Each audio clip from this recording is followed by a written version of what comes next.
नमस्कार दोस्तों, मेरा नाम है विमल सिंह। बालाजी स्टडी अड्डा में आप सभी का स्वागत है। बीपीएससी टीआरई 3.0 एग्जाम को लेकर के लगातार भूगोल के अलग अलग टॉपिक प्रश्नों की प्रैक्टिस करा रहे हैं। इससे पहले वाला टॉपिक नहीं देखा हो, साइड में बटन वीडियो आपको मिल जाएगा। आज का हमारा टॉपिक है उद्योग और व्यापार, उसके अलावा परियोजनाएं, इसके अलावा परिवहन के अंतर्गत सड़क मार्ग, राजमार्ग, वो सभी टॉपिक भी हम यहाँ पर कवर करेंगे। तो आपके ये दोनों टॉपिक होंगे। सबसे पहले हम उद्योग व्यापार परियोजनाएं वाला टॉपिक स्टार्ट करते हैं प्रश्न नंबर 1 से। सारे बीपीएससी के जो प्रीवियस हैं वो भी इसमें कवर होंगे। तो बोकारो और भिलाई लौह और इस्पात परियोजनाएं किसके सहयोग से स्थापित हुई हैं? इटली, जापान, यूएसए या सोवियत संघ? आंसर यहाँ पर आपका ऑप्शन नंबर डी यानी कि सोवियत संघ सही हो जाएगा। तो बोकारो और भिलाई लौह इस्पात परियोजनाएं की अगर बात करें तो सोवियत संघ के सहयोग से 1964 और 1955 में स्थापित थे। तो समय भी आपको इसका याद रखना है। बोकारो स्टील प्लांट झारखंड राज्य के बोकारो नगर में दामोदर नदी के तट पर स्थित भारत का सबसे बड़ा स्टील प्लांट है। तो इसको याद रखिएगा, बोकारो स्टील प्लांट को लेकर के उसकी स्थिति।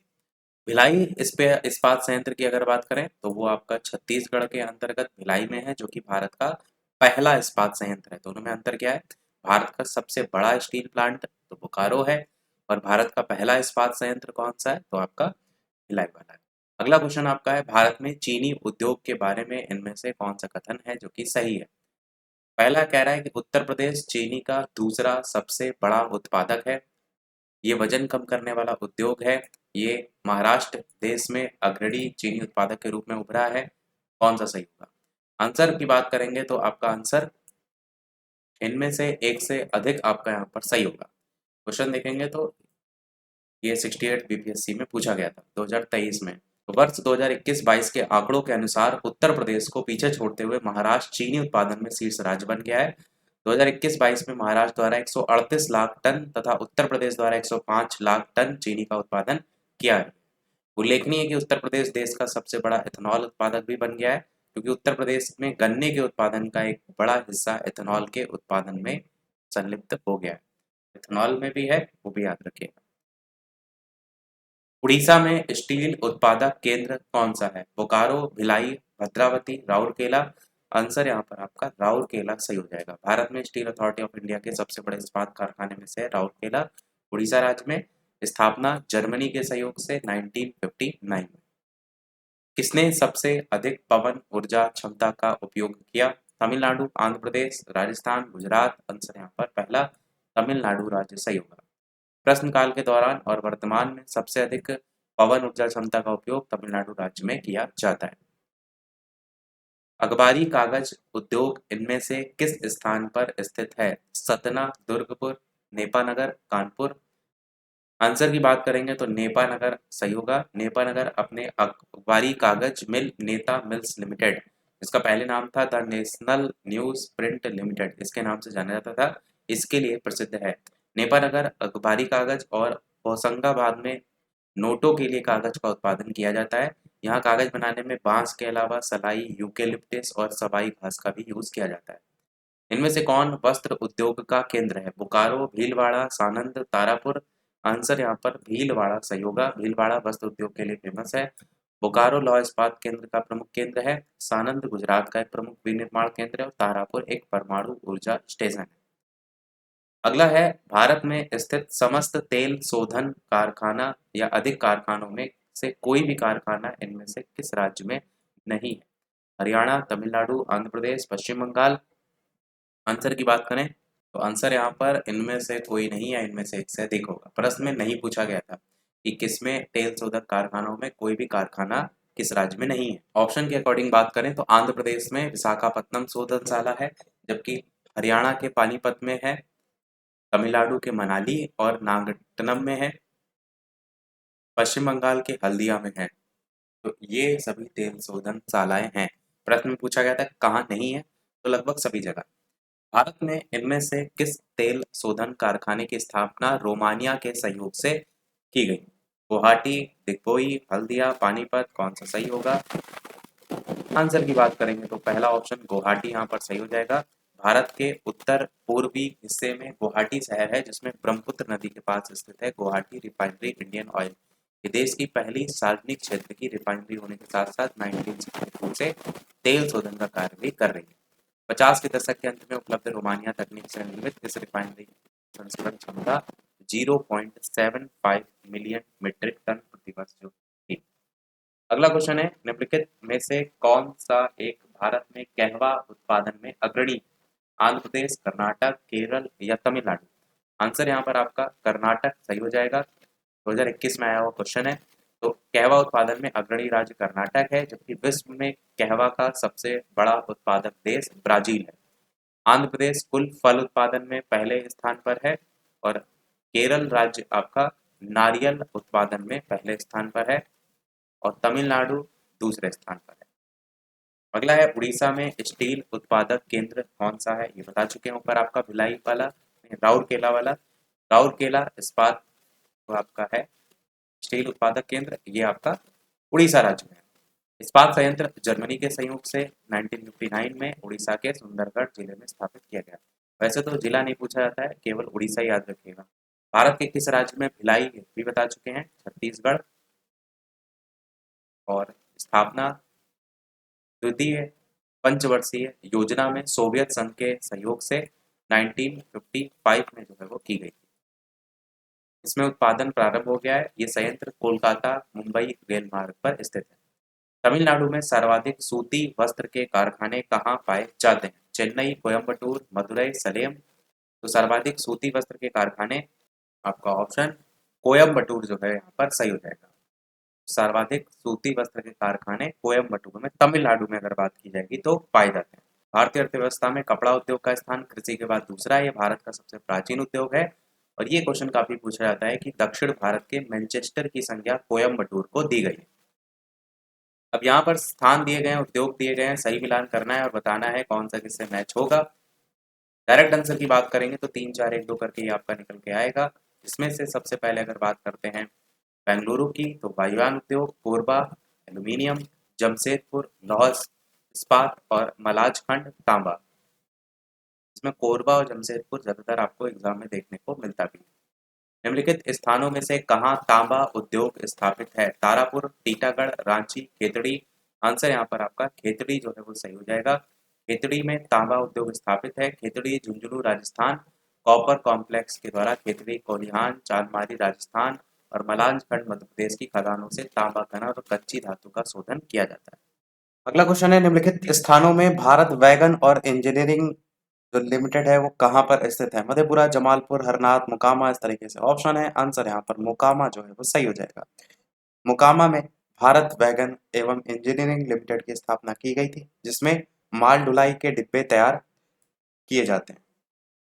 अगर बिहार के अंतर्गत बात करें तो समस्तीपुर और जमालपुर में रेलवे कारखाना तथा फुलवारी शरीफ में साइकिल का कारखाना है।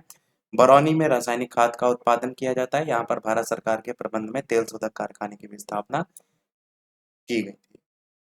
हाईलाइट कर दिया है, इस बात को ध्यान रखिएगा। अगला क्वेश्चन देखते हैं। अगला प्रश्न है, भारत के किस राज्य में सबसे अधिक सूती वस्त्र मिले हैं? मध्य प्रदेश, महाराष्ट्र, गुजरात या फिर पश्चिम बंगाल?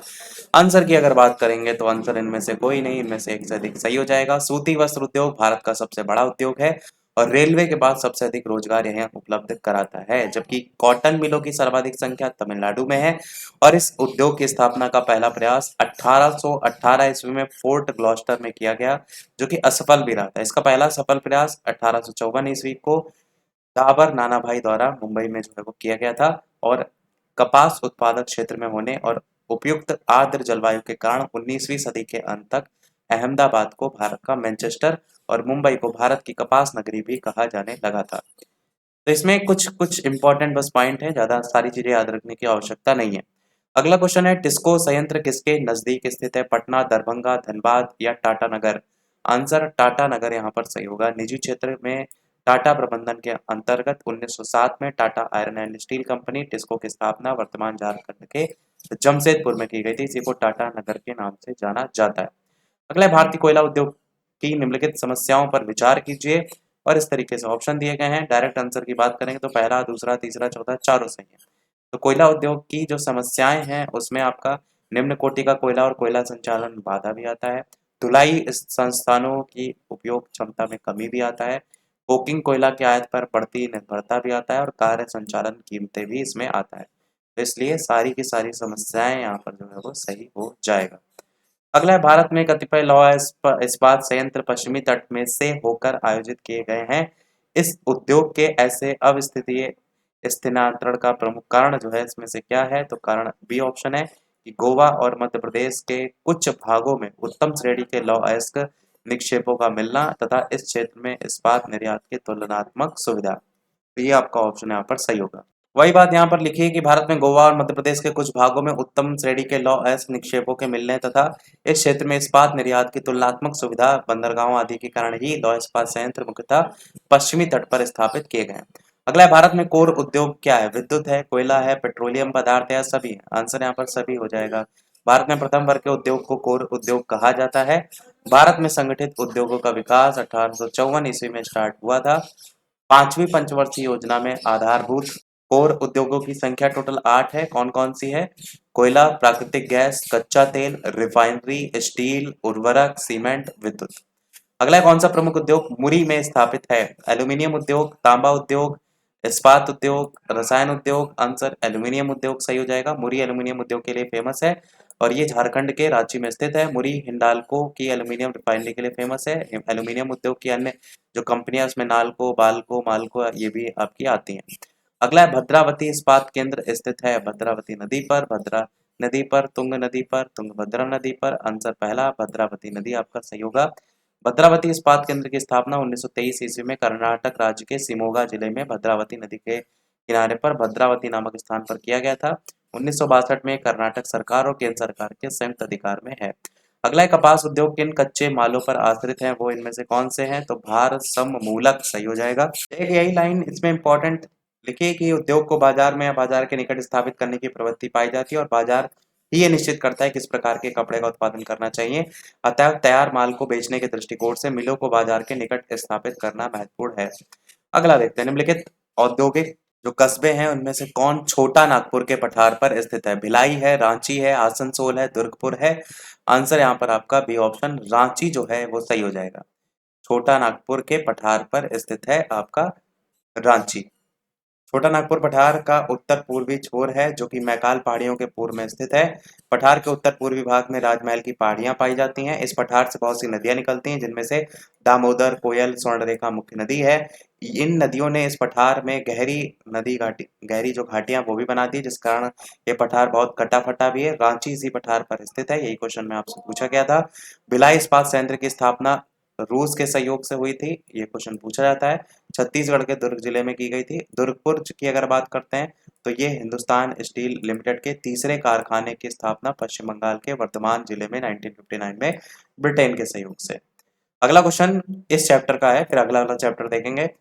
तो निम्नलिखित उद्योगों में से किस बोकारो में स्थापित किया गया था? एल्यूमिनियम, लौह इस्पात, उर्वरक, रेल इंजन। आंसर यहाँ पर लौह इस्पात सही हो जाएगा। लौह इस्पात उद्योग बोकारो में स्थापित किया गया था। बोकारो इस्पात संयंत्र रूस के सहयोग से 1964 में स्थापित किया गया था। इस संयंत्र की स्थापना परिवहन लागत न्यूनीकरण सिद्धांत के आधार पर की गई थी। तो ये हमारा इसी के साथ हुआ पूरा चैप्टर समाप्त। अब यहाँ से आपका परिवहन के अंतर्गत अलग अलग लाइक आपका सड़क हो गया, राजमार्ग हो गए, इस पर बेस्ड जो क्वेश्चन आपके आए हैं वो सब इस टॉपिक में देखने को मिलेंगे। इसके अलावा जो भी चैनल पर नए हो चैनल सब्सक्राइब करके भी और जुड़ जाइएगा ताकि आगे आने वाला नोटिफिकेशन आप तक पहुंचता रहे। और वीडियो सभी लोग लाइक भी अवश्य करते रहिएगा। लाइक के लिए टारगेट 400 लाइक का है। जैसे कंप्लीट होते हैं पीडीएफ टेलीग्राम चैनल पर आपको भेज देंगे, तो कोशिश कीजिएगा जल्दी से सभी लाइक कंप्लीट करने के लेकर के। बाकी करंट अफेयर से भी जो भी अपडेट होंगी वो भी टेलीग्राम चैनल पर आपको मिलती रहती हैं, तो वहां पर अवश्य जुड़ जाइएगा। प्रश्न पहला देखते हैं, जल भराव की आवश्यकता किस फसल के लिए होती है? गेहूं, धान, कॉफी, चाय। आंसर यहाँ पर आपका धान चावल सही हो जाएगा। जल भराव की आवश्यकता धान की फसल के लिए होती है। धान की फसल के लिए 120 सेंटीमीटर बारिश की आवश्यकता होती है। धान खरीफ की फसल है। धान की फसल के लिए समशीतोष्ण जलवायु की आवश्यकता होती है। इसके पौधों को 20 से 37 डिग्री टेम्परेचर की आवश्यकता होती है। और बासमती 370, पूसा सुगंध 3, ये सब इसकी अलग अलग किस्में हैं। अगला, लाख क्या है? लाख कीट का उत्सर्जी पदार्थ है। मृत लाख कीट है। पौधे का निस्सरण है। लाख कीट का एक शरीर सावण है। इस तरीके से ऑप्शन है, आंसर डी ऑप्शन हो जाएगा। लाख कीट का एक शरीर सावण है और ये एक प्रकार का राल अथवा रेजिन है जो कि केरिया लेका नामक कीड़े से प्राप्त होता है। मादा कीट के शरीर से तरल के रूप में निकलती है और हवा के संपर्क में आने पर सख्त हो जाती। लाख कीट का पालन कुसुम, पलाश और बेर के पेड़ों पर किया जाता है। अगला क्वेश्चन देखते हैं। तो ग्रीष्म के अंत में पूर्व मानसून वर्षा होती है, जो केरल और कर्नाटक के तटीय क्षेत्रों में एक सामान्य घटना है। इसे स्थानीय रूप से किस नाम से जाना जाता है? तो इस तरीके से अलग अलग ऑप्शन है। Mango showers, blossom showers, nor'westers. अच्छा क्वेश्चन है और देखिए तो 2023 में बीपीएससी प्री में पूछा गया था। आंसर की बात करेंगे तो आंसर यहाँ पर आपका हो जाएगा ऑप्शन नंबर ए, यानी ग्रीष्म के अंत में होने वाली पूर्व मानसून केरल और कर्नाटक का जो तटीय क्षेत्र है उसमें मैंगो सावर्स आम्र वर्षा के नाम से जाना जाता है। असम में से चाय वर्षा, बंगाल में से काल वैसाखी, कर्नाटक में से कॉफी वर्षा और चेरी ब्लॉसम वर्षा कहा जाता है। तो हर जगह देख रहे हैं अलग अलग इसके नाम हैं। अगला क्वेश्चन है, कोडागू के लिए मशहूर, किसके लिए मशहूर है? चाय के लिए, कॉफी के लिए, कोको या बनाना चिप्स? कौन सा सही होगा? आंसर की बात करते हैं इनमें से, तो आपका आंसर यहाँ पर ऑप्शन नंबर बी यानी कि कॉफी जो है वो सही हो जाएगा। कोडागू कुर्ग भारत के कर्नाटक राज्य का एक जिला है। ये कॉफी के बागान और उत्पादन के लिए प्रसिद्ध है। ये देश के प्रसिद्ध पर्यटन स्थलों में से भी है। कोडागू या कुर्ग के प्रसिद्ध पर्यटन स्थल है फंदला, ताल कावेरी, निसर्ग धाम, तुम्बेरे, अब्बे पावर फॉल। ये सब यहाँ पर नेशनल पार्क है। इतना वैसे नहीं है कोई खास, मेन जो क्वेश्चन में पूछा गया था उसी को याद रखिएगा। अगला इनमें से कौन सा एक भारत का सबसे लंबा राष्ट्रीय राजमार्ग है? NH 16, 6, 66 या 48? आंसर हो जाएगा आपका ऑप्शन नंबर डी यानी NH 48। उपयुक्त विकल्प में NH 48 की लंबाई सर्वाधिक है 2628, और जबकि NH 27 भारत का सबसे लंबा राष्ट्रीय राजमार्ग है जिसकी लंबाई 4112.62 किलोमीटर, जो कि पोरबंदर से सिलचर तक कुल 7 राज्यों से गुजरता है। NH 6 असम से मिजोरम तक, NH 16 कोलकाता से चेन्नई तक और NH 48 दिल्ली से चेन्नई तक गुजरता है। अगला क्वेश्चन, अटल सुरंग रोहतांग हिमाचल प्रदेश की लंबाई कितनी है? 8.02, 9.02, 10 या 11? आंसर यहाँ पर 9.02 किलोमीटर आपका सही हो जाएगा। अटल सुरंग या रोहतांग हिमाचल प्रदेश की लंबाई 9.02 किलोमीटर है। अटल सुरंग लद्दाख से वर्ष भर संपर्क बनाए रखने की दिशा में एक महत्वपूर्ण कदम है। ये सुरंग लेह से मनाली और चंडीगढ़ को जोड़ने का काम करता है। 9.02 किलोमीटर लंबी ये सुरंग 3000 मीटर से अधिक ऊंचाई पर स्थित दुनिया की सबसे लंबी राजमार्ग सुरंग है। इस बात को भी ध्यान रखिएगा। अगला है, विश्व का सबसे ऊंचा रेलवे पुल किस नदी के ऊपर बना है? गंगा, सतलुज, चिनाब या ब्रह्मपुत्र? आंसर यहाँ पर हो जाएगा आपका चिनाब। विश्व का सबसे ऊंचा रेलवे पुल चिनाब नदी के ऊपर बना है। इस रेलवे आर्क ब्रिज की लंबाई है 1315 मीटर। नदी से इसकी ऊंचाई है 359 मीटर और इसका निर्माण कोंकण रेलवे कॉर्पोरेशन लिमिटेड के द्वारा किया गया। इस पुल के बनने से भारतीय रेल नेटवर्क अब कश्मीर से कन्याकुमारी तक जुड़ गया है। 2021 में आया हुआ क्वेश्चन है। अगला क्वेश्चन है, जवाहरलाल नेहरू बंदरगाह किस राज्य में है? गोवा, गुजरात, आंध्र प्रदेश या महाराष्ट्र? आंसर हो जाएगा आपका ऑप्शन नंबर डी यानी कि महाराष्ट्र। जवाहरलाल नेहरू बंदरगाह, जिसे नावा सेवा भी कहा जाता है, ये अरब सागर तट पर मुंबई के दक्षिण में स्थित महाराष्ट्र का एक बंदरगाह है। इसका निर्माण मुंबई बंदरगाह पर यातायात के दबाव को कम करने के लिए किया गया है और मुख्य रूप से यहाँ मालवाहक जहाजों का आवागमन भी होता है। मार्मुगांव बंदरगाह गोवा में पड़ता है आपका। कांडला बंदरगाह गुजरात में पड़ता है, दीनदयाल गुजरात में। और आंध्र प्रदेश में विशाखापत्तनम बंदरगाह देश का सबसे गहरा बंदरगाह के रूप में भी जाना जाता है। अगला इनमें से कौन सा भारतीय बंदरगाह पश्चिमी तट पर स्थित नहीं है, आपसे पूछा गया है? जवाहरलाल नेहरू बंदरगाह, कांडला बंदरगाह, न्यू मैंगलोर या एन्नौर? आंसर यहाँ पर आपका एन्नौर बंदरगाह सही हो जाएगा। एन्नौर बंदरगाह कामकाज बंदरगाह पूर्वी तट पर में स्थित है। ये कृत्रिम बंदरगाह है जो कि तमिलनाडु राज्य में स्थित देश का सबसे बड़ा कंप्यूटराइज्ड बंदरगाह तथा देश का पहला पब्लिक कंपनी बंदरगाह के रूप में जाना जाता है। और जवाहरलाल नेहरू बंदरगाह को मुंबई बंदरगाह के दबाव को कम करने के लिए महाराष्ट्र में स्थापित किया गया। न्यू मैंगलोर बंदरगाह कर्नाटक राज्य में स्थित है और कांडला बंदरगाह पश्चिमी तट पर गुजरात में कच्छ की खाड़ी के तट पर स्थित ज्वारीय बंदरगाह के रूप में जाना जाता है। अगला है आपका, भारत का 13वां प्रधान बंदरगाह किस राज्य में स्थापित किया जाने वाला है? केरल, गुजरात, महाराष्ट्र, तमिलनाडु? आंसर यहाँ पर महाराष्ट्र राज्य जो है वो सही होगा। भारत का 13वां प्रधान बंदरगाह मधावन महाराष्ट्र में स्थापित किया जा रहा है। ये बंदरगाह भू स्वामित्व मॉडल में विकसित किया जाएगा। मधावन बंदरगाह से पूर्व भारत में 12 प्रधान बंदरगाह थे जो यहाँ पर दिए गए: कांडला, मुंबई, नावा सेवा, न्यू मैंगलोर, मार्मागोवा, कोचीन, तूतीकोरी, नैन्नौर, चेन्नई, विशाखापत्तनम, पारादीप, हल्दिया। अब एक तरफ आपको रेलवे क्षेत्र दिए गए हैं, एक तरफ उनके मुख्यालय दिए गए हैं। पूर्व मध्य, दक्षिण मध्य, पश्चिम मध्य, उत्तर मध्य और मुख्यालय से मैच कराना है और ये आपको ऑप्शन दिए गए हैं। तो चाहे तो वीडियो रोक करके ट्राई कर सकते हैं खुद से, डायरेक्ट हम आंसर की बात करते हैं। पूर्वी मध्य जो है उसका मुख्यालय हाजीपुर में है। दक्षिण मध्य जो है उसका मुख्यालय सिकंदराबाद में है। पश्चिम मध्य का मुख्यालय जबलपुर में और उत्तर मध्य का इलाहाबाद अब प्रयागराज में। निम्नलिखित भारत के बड़े बंदरगाहों में से किसका नाम दीनदयाल पोर्ट के नाम से फिर से रखा गया? नावा सेवा, एन्नोर, कांडला या तूतीकोरिन? कांडला बंदरगाह सही हो जाएगा। अक्टूबर 2017 में गुजरात के कांडला बंदर का नाम बदल करके दीनदयाल बंदरगाह कर दिया गया था। भारत का सबसे लंबा राजमार्ग जो जबलपुर से होकर गुजरात से होकर गुजरता है उसकी संख्या क्या है? 13, 7, 33 या 42? आंसर यहाँ NH7 यहाँ पर सही होगा। परंतु बाद में भारत सरकार के द्वारा NH7 को NH44 में विलय कर दिया गया था। और NH44 की अगर बात करें तो श्रीनगर को कन्याकुमारी से जोड़ता है। देश का सबसे लंबा राष्ट्रीय राजमार्ग NH27। बाकी इन्होंने NH27 हर जगह लिख जरूर रखा है, परंतु NH44 ही आपको कभी पूछा जाता है ना कि सबसे लंबा कौन सा राष्ट्रीय राजमार्ग है, तो NH44 ही ऑप्शन में देखने को मिलता है। कोई भी अगर आप सर्च भी करके देखेंगे गूगल पे तो NH27 नहीं, NH44 ऑप्शन वाले ही आपको देखने को मिलते हैं। अगला है हाजीपुर किस रेलवे मंडल का मुख्यालय है? पूर्व रेलवे, पूर्व मध्य या उत्तर पूर्व या दक्षिण पूर्व? आंसर यहाँ पर बी ऑप्शन हो जाएगा, यानी कि पूर्व मध्य रेलवे।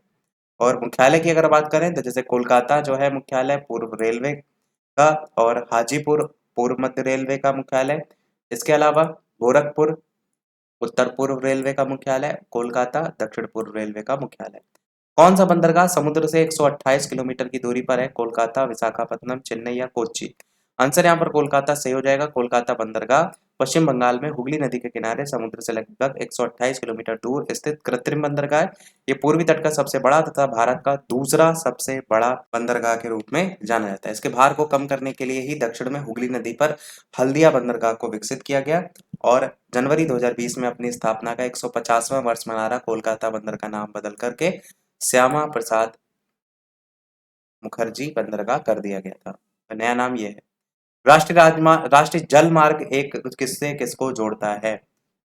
अच्छा क्वेश्चन है। कोट्टापुरम को कोल्लम से, सादिया को धुबरी से, हल्दिया को इलाहाबाद, हल्दिया को कोलकाता? आंसर यहाँ पर आपका हल्दिया को इलाहाबाद आपका सही होगा। राष्ट्रीय जलमार्ग संख्या 1 हल्दिया को प्रयागराज से जोड़ता है। भारी वस्तुओं के परिवहन में जलमार्ग सबसे सस्ता प्रदूषण मुक्त साधन है। और भारत में लगभग 20,275 किलोमीटर लंबा नौगम्य जलमार्ग है। कुछ महत्वपूर्ण राष्ट्रीय जलमार्ग भी दिए गए हैं, जैसे प्रयागराज इलाहाबाद को हल्दिया से जोड़ता है, लंबाई 1620 किलोमीटर, स्थापना 1986। इसी प्रकार राष्ट्रीय जलमार्ग जो दूसरा दिया गया है वो आपका दिया गया है सादिया धुबरी, जो कि ब्रह्मपुत्र नदी, और लंबाई 891 किलोमीटर और स्थापना 1988।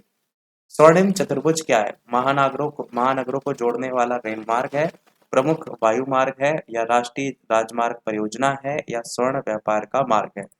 आंसर आपका हो जाएगा ऑप्शन सी, यानी कि राष्ट्रीय राजमार्ग परियोजना।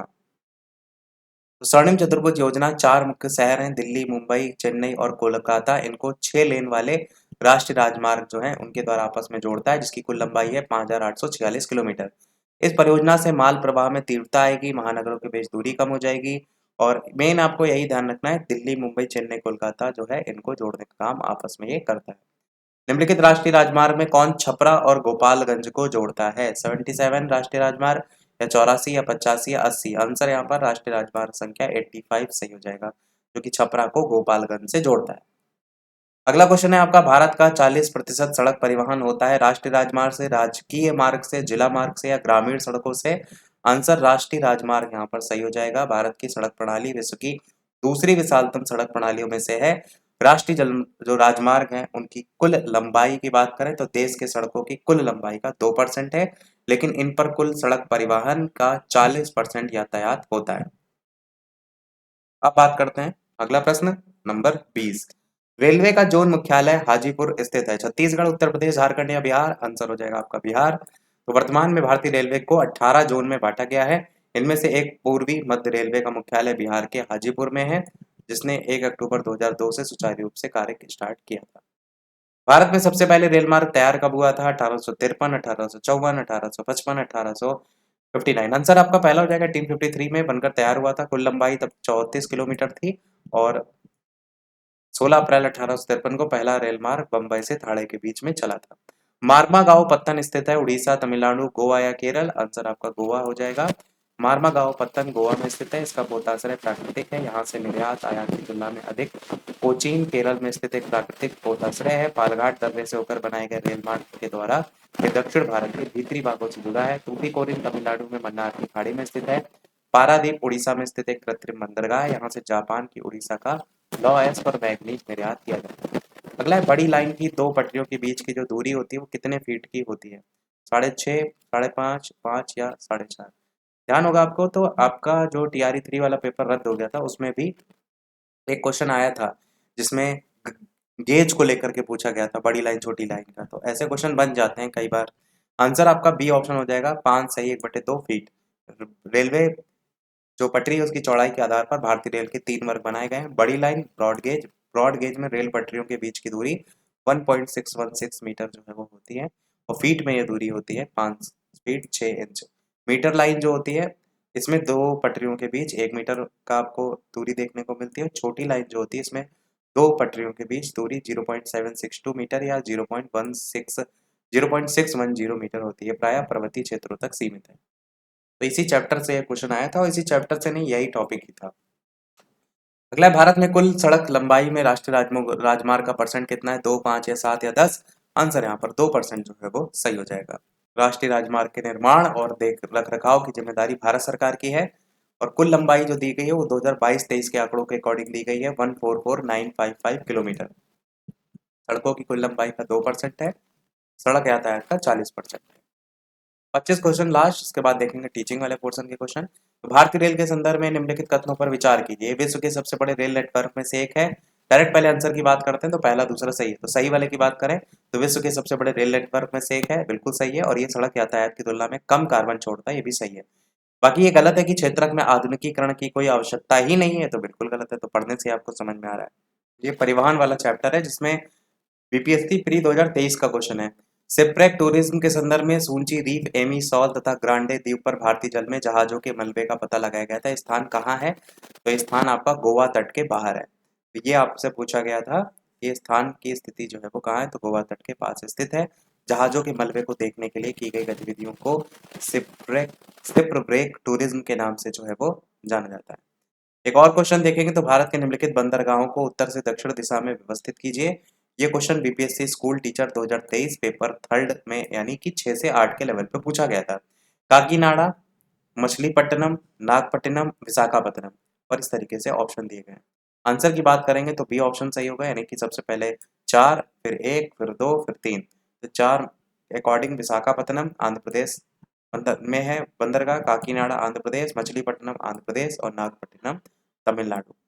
इस प्रकार से ये सही हो जाएगा, और सारे जो क्वेश्चन थे वो भी हमारे समाप्त हुए। अब एक क्वेश्चन आपके लिए भी, ये प्रश्न है जिसका आंसर वीडियो के मेन कमेंट में बताना है। इसके अलावा जो भी चैनल पर नए हो, वीडियो लाइक शेयर सब्सक्राइब अवश्य करते रहिएगा, और टेलीग्राम चैनल से नहीं जुड़े तो बालाजी स्टडी सर्च करके जुड़ सकते हैं। अगला जो चैप्टर होगा वो कृषि वगैरह पर बेस्ड होगा, तो उसी पे क्वेश्चन काफी आए थे। तो इसी में से एक क्वेश्चन आया था प्राइमरी में कि इनमें से कौन सा स्थानांतरित कृषि का स्थानीय नाम है? बेवर है, दहिया है, पोंदू है, इनमें से एक से अधिक, इनमें से कोई नहीं। अपना आंसर वीडियो के मेन कमेंट में बताइएगा।